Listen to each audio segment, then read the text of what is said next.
I had to leave Montana, but I didn't know what was really haunting us until it was too late. When my wife died in 2009, I thought I had already lost everything that mattered. But then came something far worse, something I couldn't explain. It all started with a promise I made on the day she passed. I promised to take care of our little girl, Franklin. Franklin was only 6, too young to understand the depth of the loss. But there was something in her eyes, blue and full of curiosity, yes, but also a weight, a sadness I couldn't place. Maybe it was a grief she couldn't yet grasp, or maybe it was something darker, something I wasn't ready to face. After the funeral, I packed our lives into a small, quiet house in Montana, hoping the distance would somehow ease the pain. I worked long hours, leaving Franklin alone most days. That's when Mary came into our lives. She was a 25-year-old college student, soft-spoken and kind-hearted, with a smile that immediately made Franklin feel at ease. Mary would watch her during the day while I worked, and everything seemed to settle into a fragile, delicate routine. But then, the strange thing started happening. It was a Tuesday night, or maybe it was early Wednesday morning. I'm not sure anymore. I woke up around 2 a.m., my throat dry and scratchy. I turned over to check on Franklin, only to find her side of the bed empty. My heart stopped. She had been sleeping beside me ever since her mother passed. I called her name, my voice barely a whisper, but she didn't answer. Panic set in as I stumbled out of bed, my feet cold against the hardwood floor. I checked the bathroom. Empty. I ran downstairs, my mind racing, calling her name again. And that's when I saw her. Franklin stood at the bottom of the stairs, rubbing her eyes as though she had just woken up. I exhaled with relief, but the unease still lingered. "Where were you?" I asked, my voice trembling more than I intended. "I went downstairs," she said in a small voice, barely audible. "I heard Mommy calling me." My blood ran cold. "Franklin," I said softly, "Mommy isn't here anymore. You can't go wandering around the house alone, okay? It's not safe." She just nodded, crawling back into bed without another word. But that night, I couldn't sleep. I lay awake listening to the creaks and groans of the house, tried to shake off the feeling that something was wrong. A few nights later, it happened again. This time, I woke up to find the bedroom door slightly ajar. Franklin was gone. I rushed downstairs, the house unnervingly silent. As I reached the bottom of the stairs, I saw her. Franklin was standing in the hallway, talking to someone.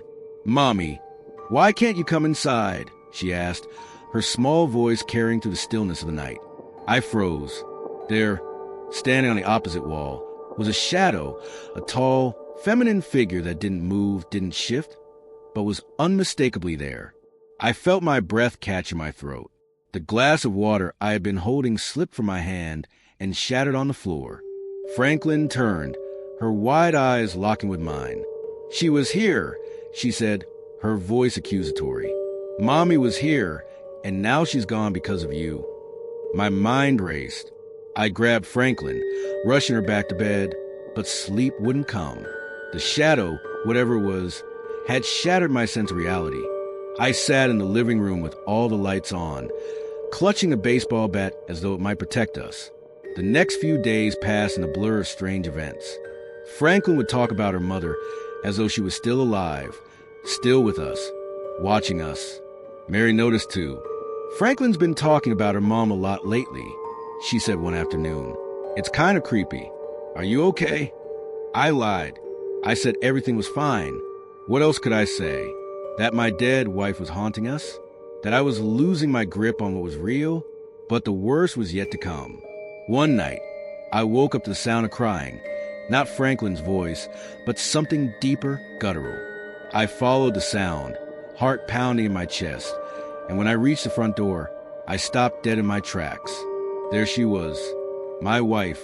She stood in the doorway, wearing the same hospital gown she had died in. Her hair was matted, her eyes sunken and hollow. Her lips moved, but no sound came out. I stumbled back, my legs giving way beneath me.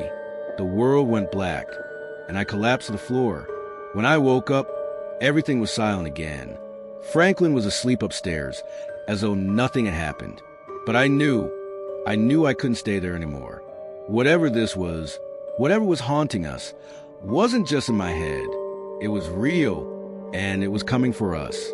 I thought I was finally free, but I was wrong. The weeks after the restraining order were a strange mix of relief and anxiety. Enrique was no longer allowed within 300 feet of me, and I thought I could start rebuilding my life without him looming over me. But I couldn't shake the feeling that something wasn't right. I kept looking over my shoulder, my nerves on edge. It wasn't the first time I'd been free of him, but it was the first time I realized how much he'd left a mark on me. I tried to move on, focusing on school, spending time with my friends, and just living. But there were nights when I'd hear something in the house. A knock, a creak of the floorboard, something that wasn't quite right. I'd brush it off as paranoia, but the feeling lingered. Then came the strange occurrences. One evening, after I returned from a late study session, I found my bedroom window slightly ajar. At first, I thought maybe I had forgotten to close it, but something about the way it was left open made me uneasy. I tried to dismiss it, telling myself it was nothing, but the unease didn't go away. I double-checked the locks and went to bed, but sleep didn't come easily that night. The next day, when I was getting ready for school, I found a small note slipped under the door of my room. My heart stopped when I read the first few words. "I know where you live now." Enrique. How could it have found me again? The restraining order was supposed to keep him away for 5 years. Yet here I was, staring at this terrifying message that told me he was still watching, still hunting for me. I called Mary immediately, telling her what had happened. I couldn't even find the words to explain how scared I was. She told me not to worry, that I should just report it to the police, but I didn't feel safe anymore. Not at home, not at school, nowhere. Every corner felt like it was hiding something, and every knock at the door made my blood run cold. Weeks passed, and the fear continued to gnaw at me, but there were no more messages or incidents. At least, not until that night. It was a quiet evening, just like any other. I had just finished dinner when I heard something faint, a sound that seemed to come from outside my window. I stood still, straining to hear, my heart pounding in my chest. It was a low, almost imperceptible scraping sound, like someone dragging something along the ground. I cautiously approached the window, the hairs on the back of my neck standing up. The sound grew louder, closer. My hands trembled as I slowly pulled back the curtain, praying I wouldn't see anything. But when I looked out, my stomach dropped. There, standing at the edge of the yard, was Enrique. He was just standing there, staring directly at my window, his face hidden in the shadows. I couldn't move, couldn't breathe. I felt like I was frozen in time, my body completely paralyzed by fear. How was he here? How had he found me again? I backed away slowly, my mind racing. I grabbed my phone and called Mary, my voice barely above a whisper. "He's here," I said, my voice shaking. "Enrique is outside. He found me." Without a second thought, Mary called the police. I didn't even bother to check the locks this time. I was too terrified to move. A few minutes later, the flashing lights of a police car lit up the street outside, and I ran downstairs, my heart pounding. When the officers arrived, Enrique was nowhere to be found. They searched the area, but there was no trace of him. My fear, however, was still very real. The next few days were a blur of tension and dread. I couldn't sleep, couldn't focus, couldn't shake the feeling that Enrique was still out there, watching me. The police did everything they could, but I knew in my gut that he was just waiting for the right moment to strike. As the days turned into weeks, the threat seemed to fade, and for a brief time, I allowed myself to breathe a little easier. But deep down, I couldn't shake the feeling that I was living on borrowed time. What if Enrique was still out there, waiting for the moment to make his move? What if I was never truly safe? The truth was, no restraining order or police intervention could stop someone who was willing to break the law just to get to me. And no matter where I ran or how far I went, a part of me would always be looking over my shoulder, wondering when the past would catch up to me. And that's when the real nightmare began, when I realized that even though I had escaped him once, I might never be free. A week later, I decided to submit my resignation. The adrenaline of the incident had worn off. And in its place, an overwhelming sense of relief washed over me. The weight of being a police officer had been dragging on me for years. But it wasn't just the brutality of that night that made me realize I couldn't continue. It was everything. The endless routine, the things I'd seen that I couldn't unsee, the choices I'd made that hadn't brought me any closer to happiness. I wasn't the same person I'd been when I first joined the force. The man who had walked into that police academy had a sense of purpose, of duty. But after years on the job, I realized that purpose had faded, lost in a sea of paperwork, arrests, and violent confrontations. I wanted something more, something I could stand behind without hesitation, something that gave me meaning beyond just responding to crisis after crisis. I handed in my badge, not sure what came next. I left Seattle behind, hoping to find a new direction. The city that had once felt like home now seemed too big, too chaotic for someone like me. I wasn't running away from the incident or my past, but rather, I was running towards a future I hadn't even considered yet. After leaving, I spent a lot of time in solitude. I moved to a small town where no one knew my name or my history. It was there in the quiet that I began to rediscover myself. I found work as a mechanic, something I'd always enjoyed doing on the side, fixing up cars in my spare time. It wasn't glamorous, but it was honest work. And for the first time in years, it felt right. But the memories of that night, the fire, the fear, the desperate chaos, still haunted me. I'd be lying if I said I had fully let go of the trauma. That night, Brian Joseph L. had nearly cost me my life, but in the process, he had also shown me that I had been living a life I never truly wanted. Some nights, I'd lie awake, staring at the ceiling, replaying the moments that could have gone differently. What if I hadn't made that mistake with the door? What if I had been quicker, sharper? What if the fire hadn't spread so fast? But I've learned something in the years since that night. You can't go back and change the past, no matter how much you wish you could. The only thing you can control is what happens next. And for me, that meant finding a way to move forward. Sometimes I still think about Brian, about the man I almost killed, about the pain and destruction he caused. I know he's locked up now, awaiting trial. But there's a part of me that wonders if he's just as lost as I was when I joined the force. Maybe he was searching for something too, something that would make sense of his actions. But I'm not that man anymore. I don't need to carry his demons with me. The truth is, life is unpredictable, messy, and sometimes terrifying. But we keep moving forward, because that's all we can do. And as I look back on it all, I'm grateful. Not for the trauma or the pain, but for the clarity I gained when I stepped away from the life I thought I wanted. It wasn't an easy choice, but it was the right one. And now, with the calm of a new life ahead, I can finally breathe again. What I thought was a strange encounter was only the beginning. November arrived, and my wife and I found ourselves on a business trip, driving across state lines for work. As we made our way through the long hours on the road, the noise and chaos of the previous months seemed to fade.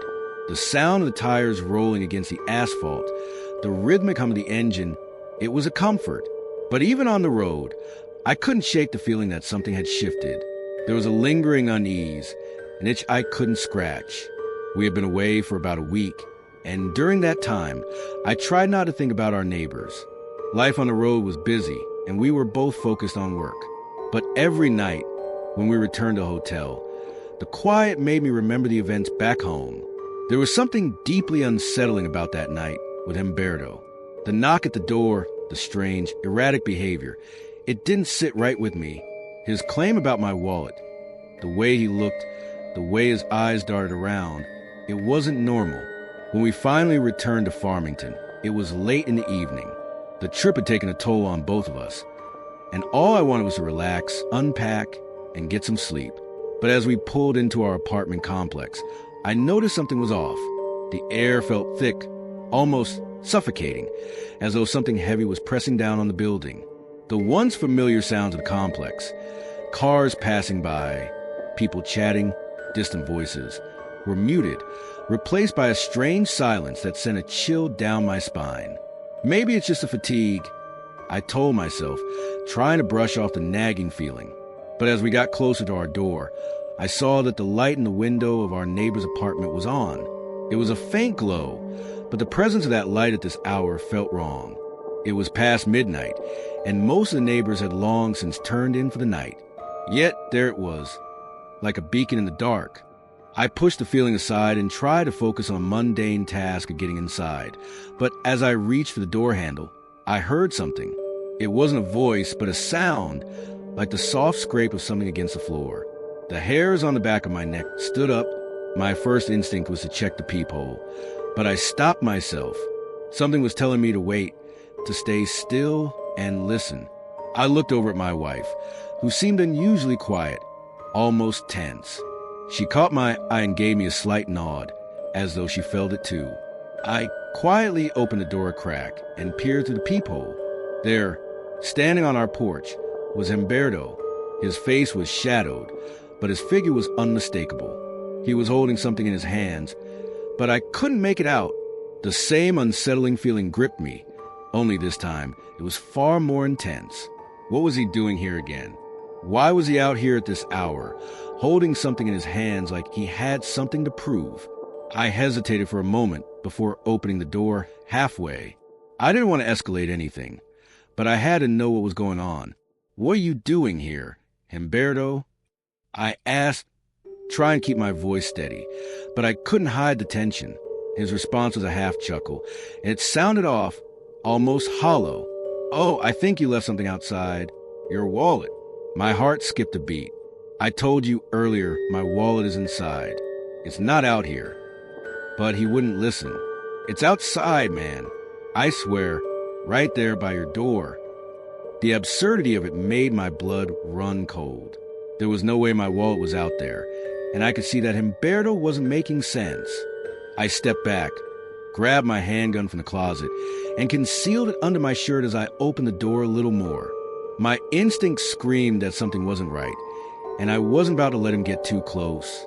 "What are you holding?" I asked, my voice now tinged with authority. He looked down at his hands, but there was something about his gaze. It was calculating.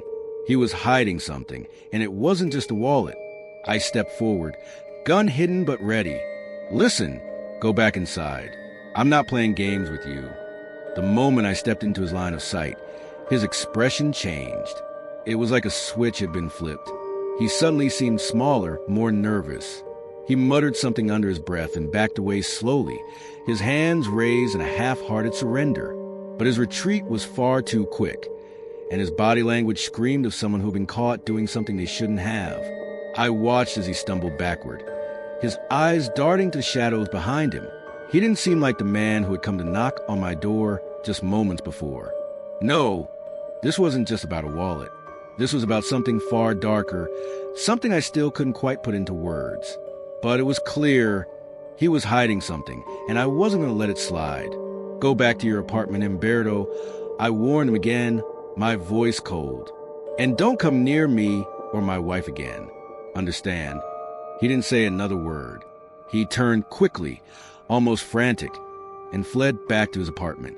The door slammed behind him with a force that echoed down the hall. I stood there for a moment, still holding the door open, listening for any sign of movement, but everything fell silent. My pulse was still racing, but I had no idea what had just happened. My wife came up behind me, placing a hand on my back. What was that all about? "I don't know," I replied, my voice barely above a whisper. "But I don't trust him. Not anymore." We went back inside and locked the door, but I couldn't shake the feeling that something wasn't right. The whole situation was bizarre, but my gut told me there was more to it than just a late-night knock. For the rest of the month, we didn't see much of Humberto or his family. But things had changed. The oddities, the eerie silence, the unsettling feeling of being watched. It all lingered in the back of my mind, refusing to let go. Then, one evening in late November, we got a call from the police. A domestic disturbance had occurred in our building, and it seemed like Humberto had snapped. His wife and daughters were now in protective custody, and he was nowhere to be found. I don't know what happened to him after that, but the whole experience left me shaken. Humberto wasn't just a man with anger issues. He had been hiding something far worse, and I had a feeling that our encounter was just a small piece of a much larger and darker story.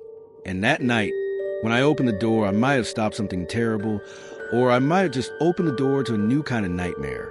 I never thought I'd be so close to losing everything, but that night, I came face to face with the reality of just how dangerous our situation had become. When we returned to the apartment complex that night, everything felt different. The air was thick with tension. The siren still blared in the distance, and I could feel the adrenaline coursing through my veins. The police had already subdued Humberto, but my mind was still reeling from the events that had unfolded in a matter of minutes. I couldn't believe what had just happened. I couldn't believe he had come to our apartment, kicked the door down, and aimed a gun at us, all over nothing. It felt unreal. As we made our way back to our building, I couldn't help but feel a sense of dread wash over me. The broken window, the chaos, the Molotov cocktails. It was all so far beyond anything I could have ever imagined. Humberto's violence, the wildness in his eyes, and his complete disregard for the law. It was like he was no longer the same man I had once met in passing. This wasn't just a man with anger issues. He was dangerous, unpredictable, and out of control. My wife and I stood there, silent for a moment, staring at the damage. I could see the burn marks on the ground, the shattered glass glinting under the police lights, and the faint smell of smoke in the air. I wanted to feel relief, knowing the worst was over, but all I could think about was how close we came to losing everything, how close we were to not making it out alive. I turned to my wife. "Are you okay?" I asked, my voice quieter than I intended. She nodded, but I could see the fear in her eyes, the same fear that had been in mine just moments ago. "I'm okay," she said, but the words didn't feel real.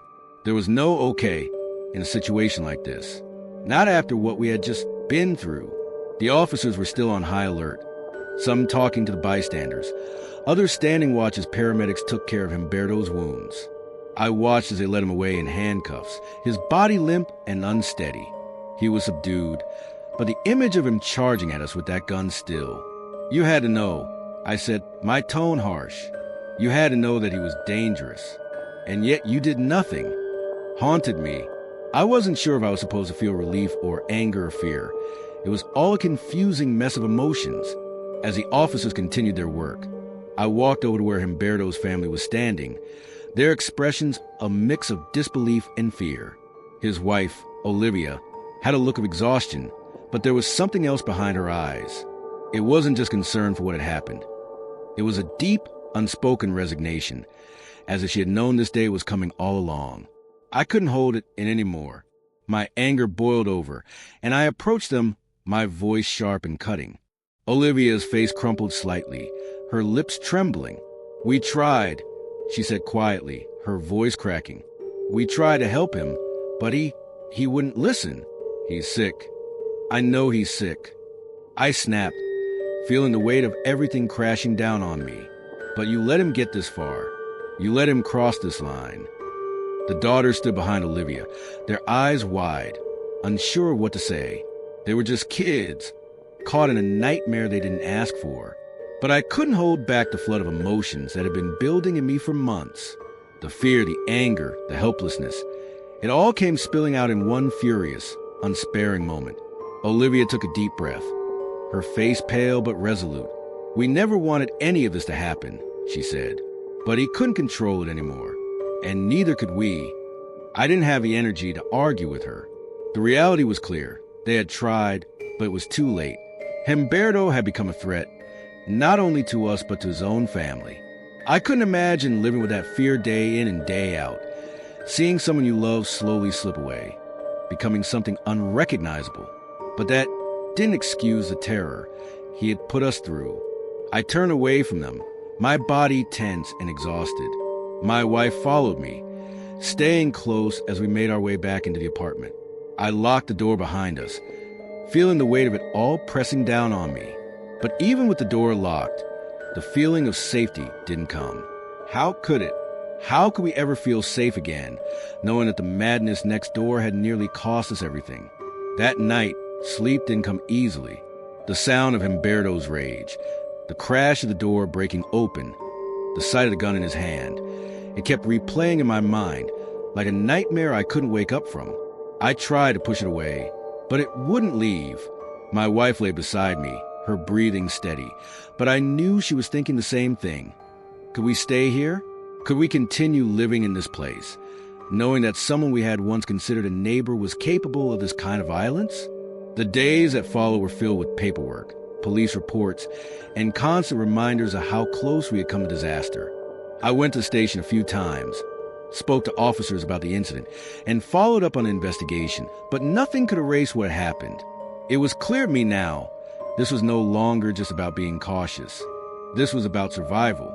I wasn't sure what I was more afraid of, the cemetery or the dark figure that had just disappeared in front of my eyes.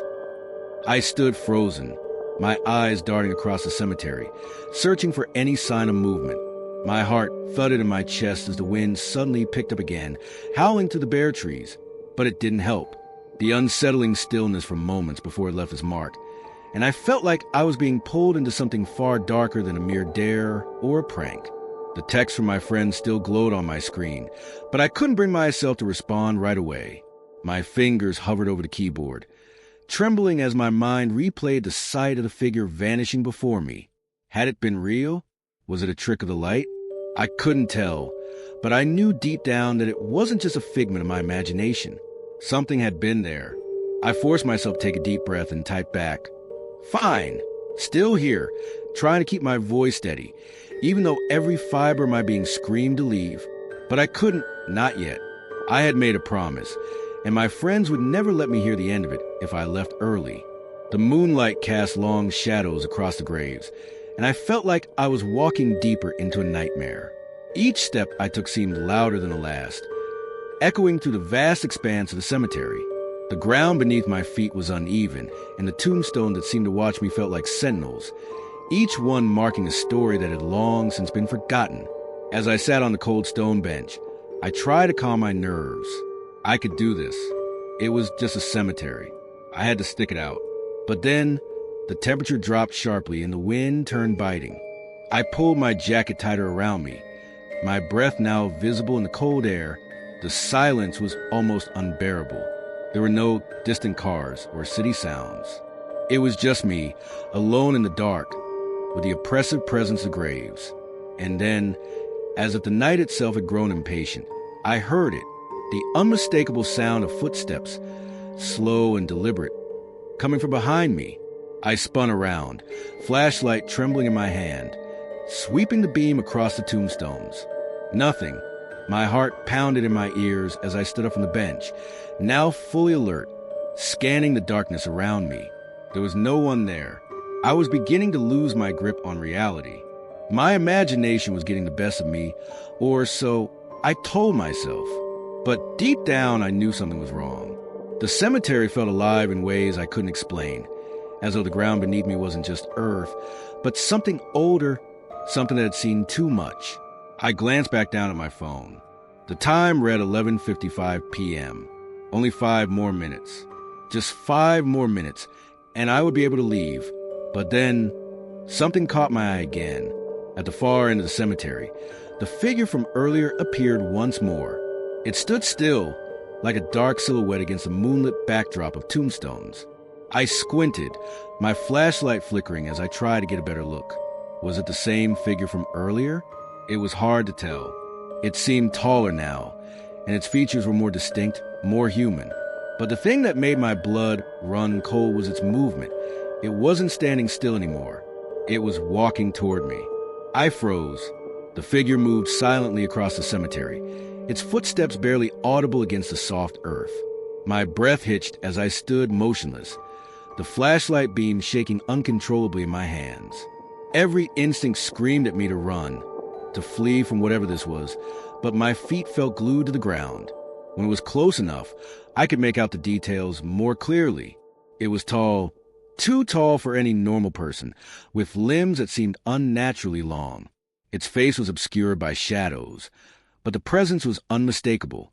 It was real. "Hello." I called out, my voice weak, barely more than a whisper. The figure didn't respond. It just kept walking, moving closer, its feet now making a soft scraping sound against the stone paths. It was almost as if the earth itself was dragging it forward. I stumbled backward, my mind racing. I had to get out of there. I had to leave, but my legs wouldn't cooperate. The air felt thick, suffocating, and every movement felt like it took too much effort. The figure was now only a few feet away, and I could feel its gaze, though I couldn't see its eyes. Then, just as it reached the edge of my flashlight's beam, the figure stopped. It stood there, just staring at me, unmoving. And then, with one swift motion, it turned, as though it had never been there in the first place, and walked back into the shadows. My heart was hammering in my chest as I watched it disappear. I couldn't breathe. I couldn't think. I was paralyzed with fear. And then it was gone. The silence returned. The cemetery felt empty again, but the air was thick with something else now. Dread. I fumbled for my phone, my hand shaking as I texted my friends. I need to leave now. I didn't wait for a response. I turned, running through the cemetery with a flashlight bouncing wildly ahead of me. I didn't care about the dare anymore. I didn't care about anything but getting out. As I reached the gate, I pushed it open, the iron creaking loudly in the still night air.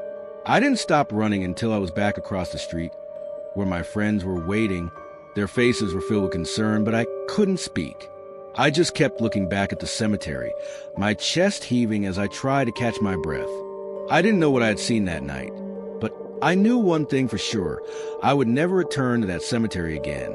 And as for the figure, I couldn't shake the feeling that it had been waiting for me. Maybe it had always been there, watching, waiting for someone foolish enough to dare to stay the night. I thought the night would end like any other, but the city had other plans. After the adrenaline of the game, I felt like I was floating on air. The excitement, the atmosphere, the thrill of victory.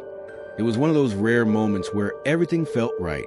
I joined in with the crowd as we made our way out of the arena, still humming the tune of Seven Nation Army. The camaraderie of a winning team binding us all together. I walked briskly, following the flow of the crowd as they moved toward the exits, hoping to avoid the long lines at the subway. My car was parked a few blocks away in a lot I had used many times before. The streets were buzzing, the hum of traffic mixed with distant conversations, and the occasional honking horn. It was a typical New York evening, alive with energy. But as I moved further from the arena, the crowds thinned out and the streets became quieter. The neon lights of the city seemed to flicker in the distance, casting long shadows across the pavement. I shrugged it off. It was just a late hour. Still, there was an eerie feeling that lingered as I walked alone, the sound of my footsteps echoing in the empty space.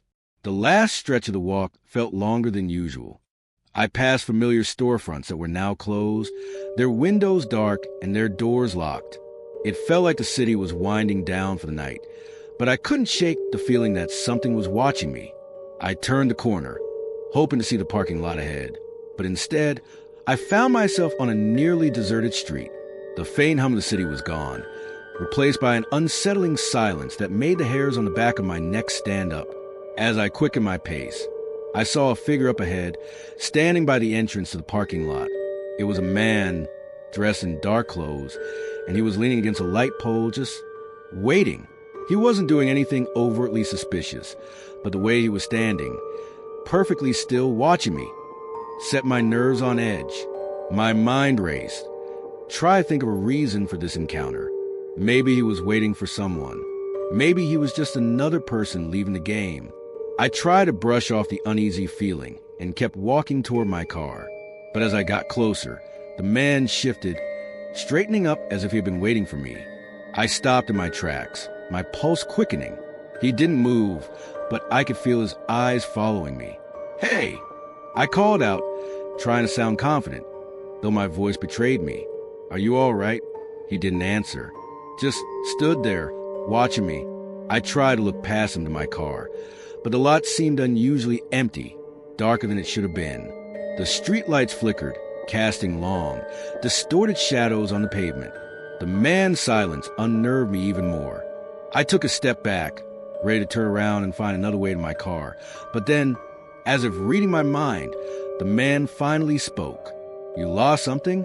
His voice was low, almost a rasp, and it sent a chill down my spine. I shook my head, suddenly unsure of everything. "No, I'm fine." I took another step back, But something made me pause. I could feel the air around me grow colder, and the city that had been buzzing with life seemed to grow distant, as though the noise was muffled by an invisible wall. The man's eyes never left me. "Just go on," he said suddenly, his voice eerily calm, as if he was allowing me to leave. "Nothing's going to happen tonight. You don't need to worry." I stood there, frozen for a moment, processing his words. I wanted to leave. I wanted to get in my car and drive home, to forget the strange encounter. But the longer I stayed there, the more something inside me told me move. And then, without another word, I turned and walked briskly toward my car. My heart was racing, and my mind was spinning with what had just happened. I tried to shake it off, telling myself that I had imagined it. But the eerie silence, the man's unnerving presence, and the strange way he had spoken to me, it didn't sit right. I reached my car without looking back, fumbling for my keys. I unlocked the door, slid into the driver's seat, and locked it behind me. I didn't wait to start the engine. My hands were shaking as I turned the key, and the engine hummed to life. The headlights cut through the dark, and I pulled out of the parking lot, my eyes constantly flicking to the rearview mirror, half expecting to see the man following me. The drive back to New Jersey was uneventful, but every time I glanced in the mirror, I couldn't shake the feeling that I wasn't alone, that something had followed me from that parking lot. By the time I reached my apartment, I was exhausted but unsettled. The adrenaline from the game had worn off, and now all I could think about was the man I had encountered in the shadows. His cryptic words, his stillness, it all felt too deliberate, too calculated. As I sat on my couch, trying to relax, I checked my phone. A message from my friend popped up. "Yo, everything good? You left in a hurry after the game." I typed back quickly, trying to brush off the unease. "Yeah, all good. Just tired. Catch up soon." But as I lay in bed that night, I kept replaying the encounter in my mind. Was it just my imagination? Or had I really come across something I wasn't meant to see? I didn't know. But I had a sinking feeling that the night had been more than just a weird coincidence. And I couldn't shake the thought that the man might still be out there, watching, waiting for the next person to wander too close. The reality of what had happened hit me in waves, each more suffocating than the last. The moment I saw the new charges on my credit cards, a cold dread washed over me. It wasn't just the physical pain from the attack or the bruising on my body that hurt now. It was a violation. The theft of everything I had worked for, my personal belongings, my sense of security, my peace of mind. I felt like a hollow shell, the weight of everything that had been taken from me pressing on my chest. I stared at the screen in disbelief. My wallet, my keys, my phone, all gone. And now, these charges, hundreds of dollars spent in places I'd never been, purchases I hadn't made. It was clear they hadn't just taken my things. They were trying to erase any trace of me, any control I had left over my own life. I leaned back in my chair, trying to steady my breathing. The soft hum of the computer in front of me was the only sound in the otherwise quiet room. My mind raced as I tried to piece together the events of the previous night. The men who attacked me, their hurried voices in Spanish, the Venezuelan accent. It all felt like a nightmare I couldn't wake up from. I had tried to block out the memory of the attack, to ignore the lingering pain in my ribs, the headache that still throbbed, but every time I checked my bank account or tried to get some rest, it all came rushing back. The police had taken my report, but they couldn't do much without more information. They had offered little more than reassurance, telling me to monitor my accounts for any other strange activity and to report it if anything else popped up. They said they'd investigate the robbery, but I didn't expect much. In a city this large, people like me, just another random victim of a street crime, were easily forgotten. The next few days were a blur of calls to my bank, to cancel cards and dispute fraudulent charges, and to my car dealership to explain that my car keys had been stolen. The stolen keys were the final insult. My car was now useless, sitting in that parking lot miles away, locked and abandoned, and I had no way to access it. I kept thinking about those men, the way they'd attacked me, the way they seemed to know exactly what they were doing, the coordinated way they moved, speaking in hushed tones, the way they took everything without hesitation. It was as if they had done this before, maybe others like me, strangers, easy targets. But the part that gnawed at me the most was the silence.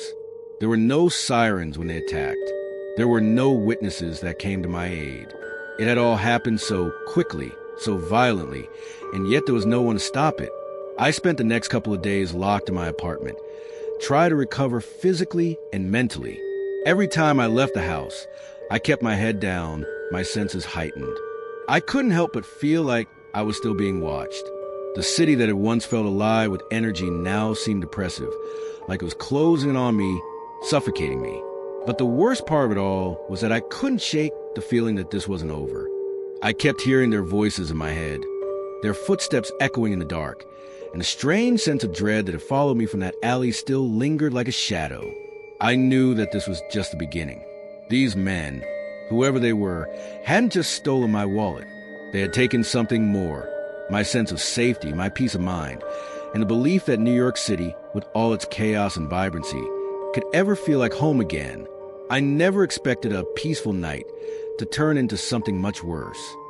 It had been a long day, and after a few meetings in the city, I was eager to get back to New Jersey and relax. The energy of New York had always been invigorating. But tonight, it felt like the city had drained me more than usual. I just wanted to get in my car, head home, and take a break from everything. I drove out of the city, the lights of Manhattan gradually fading into the distance behind me as I made my way onto the highway. The familiar rhythm of the road and the soft hum of my car's engine should have been comforting, but my mind kept drifting back to the events of the past year, to Dennis, to the trauma, to everything that had happened. As I drove, I tried to push those thoughts away, focusing on the road ahead. I checked my phone briefly, distractedly, to see a message from my wife. She asked how my day was, and I responded with a quick good, not wanting to bother her with the weight of everything that had happened. The last thing she needed was to worry about me more. The highway stretched out before me, the faint glow of passing streetlights illuminating the dark landscape. It should have been just another late-night drive home, the kind I had done countless times before. But tonight, something was different. I noticed a car pulling up beside me in the right lane. At first, I didn't think much of it. Maybe just another late-night driver. But then the car slowed down and matched my speed. I couldn't help but glance over at the driver, and what I saw made my heart race. It was a man, staring straight ahead, not even glancing at me, but his expression was cold, unsettling. His face was partially obscured by the shadows, but there was something about the way he sat there, motionless, that put me on edge. I sped up slightly, trying to distance myself from the strange car, but it kept pace with me. My pulse quickened, and I couldn't shake the feeling that I was being watched. Followed, I took another look at the car, and this time I saw it. The man was no longer just driving beside me. He was now inching closer, too close for comfort. The hairs on the back of my neck stood up, and my instincts screamed at me to get away. In a panic, I accelerated, hoping to outrun him, but the car behind me matched my speed. I looked in the rearview mirror, my heart pounding, and saw the headlights of the car behind me coming even closer. The driver was tailgating me now, closing in on my bumper, and I felt a familiar rush of fear creeping into my veins. I had to get off the highway. I had to do something to lose this car before things escalated. I veered onto an exit ramp, hoping that the unfamiliar roads would confuse the driver behind me. But the car followed. I felt my anxiety rise as I sped to the turns, trying to shake off the tailing vehicle. The streets were quieter here, less populated, and the sense of isolation made everything feel more dangerous. I glanced over at the passenger seat, where my phone sat. My first instinct was to call the police, but I couldn't afford to take my eyes off the road for too long. Every turn I took seemed to be followed by the car behind me, and every minute felt like an eternity. Finally, I turned onto a narrow side street, hoping to lose him in the winding neighborhood. I made another sharp turn, praying I had gotten enough distance between us. But when I glanced back in the rearview mirror, I saw the headlights again. The man was still there. I was on the verge of losing control. I didn't know what to do. I couldn't keep driving forever. Should I stop and confront him? Should I find a place to pull over and call police? Then, just as I was preparing to make another sharp turn, the car behind me sped up, Too fast. Too recklessly. The driver tried to pass me on the left, but as he did, I saw his face for the first time. It was the same man. The same unsettling, cold expression. But this time, he wasn't looking at the road. He was looking straight at me, his eyes wide and manic. I slammed on the brakes, barely avoiding a collision as the car shot past me, veering off into the opposite lane. I was left shaking, trying to catch my breath. I didn't know if I was more scared of what could have happened or what actually had happened. The man had passed me so quickly, so dangerously, and now he was gone, leaving nothing but silence in his wake. I pulled over the side of the road, still trembling, trying to make sense of the encounter. My hands were shaking as I gripped the steering wheel. It wasn't until I heard the sound of my phone ringing that I realized I'd been holding my breath the entire time. It was my wife. I answered it quickly, still trying to steady my voice. "Hey, I'm okay," I said, though I wasn't sure if I believed it myself. Just a little shaken. She immediately sensed the panic in my voice. "What's going on?" "I'll tell you when I get home," I replied, trying to sound more reassuring than I felt. But I just need to get home first. As I drove the rest of the way, the adrenaline began to wear off, and the weight of what had just happened sank in. My heart was still racing, and my mind was spinning with questions. Who was that man? Why had he followed me? And what was he planning? I didn't know the answers, but one thing was certain. I wouldn't be driving at night without a plan for self-defense again. This city, for all its energy, could also be the place where you find yourself facing something far more sinister than you ever expected. I'll never take the city for granted again, and I'll never forget how quickly things can change. The days after the attack felt like a blur. I went through the motions, trying to get back to normal, but everything seemed different. I couldn't walk down the street without constantly checking over my shoulder, wondering if those same men were still out there. The bruises were fading, but the mental scars? They were much harder to erase. It wasn't just about the money anymore. Yes, $300 was a lot, but that wasn't what kept me up at night. What haunted me was a feeling of helplessness. The shock of being ambushed and assaulted in the dark, the sensation of being utterly powerless. I had always prided myself on being tough, on being able to handle myself in tough situations. But this was something else entirely. As the days turned into weeks, I tried to piece my life back together. I took time off work to recover physically and emotionally. I found myself grappling with the idea of what could have happened. What if they had used the knife? What if I had been in worse condition than just a few bruises? There were so many what-ifs that plagued my mind. And that's what stuck with me, the randomness of it. How could something so violent and sudden happen in a place I thought I knew so well? I tried to push the fear away, but it lingered. There were moments when I'd walk through the streets of New York and feel the hairs on the back of my neck rise. The city that had once felt like home now seemed much larger, colder, more unpredictable. I couldn't shake the feeling that the world had changed forever in the span of just a few minutes that night. The police investigation continued, though nothing much came of it. No arrests, no leads. I called them periodically, but the case seemed to be slipping through the cracks. Still, I held on to the hope that someday those guys would get caught. But realistically, I knew it was unlikely. New York is a city that swallows up small incidents like mine without a trace. And the fact that nothing had happened to men who had attacked me only made me more determined to push forward. Eventually, I went back to the city, back to the routines that used to feel comfortable. I didn't go out much at night anymore, though the fear had a hold on me. It wasn't the same city I had known, not anymore, but life goes on, right? You can't stay locked inside forever. A month later, I sat down with my wife, sharing my story, the real one, not the one I had told others to keep my pride intact, but the full, unfiltered account of what happened. She listened patiently, but I could see the worry in her eyes. The same worry I felt every time I closed my eyes at night. It was then that I realized how lucky I was. I could have lost my life that night. I could have been another faceless victim. But I wasn't. I was alive. And I had a chance to make sure this didn't define me. The experience taught me things about myself I didn't know I needed to learn. It taught me about vulnerability, about the randomness of life, and how fragile it can be. And more than anything, it reminded me that life is precious. Now, whenever I'm out at night, especially in the city, I remember to stay aware, stay alert. It's a lesson that's been burned into me. It's a lesson I never wanted to learn, but one I'm grateful to have survived. Because at the end of the day, life goes on. And as long as I'm here to live it, I'm going to do everything I can to make the most of it. Even when the world tries to knock you down, there's always a way to get back up.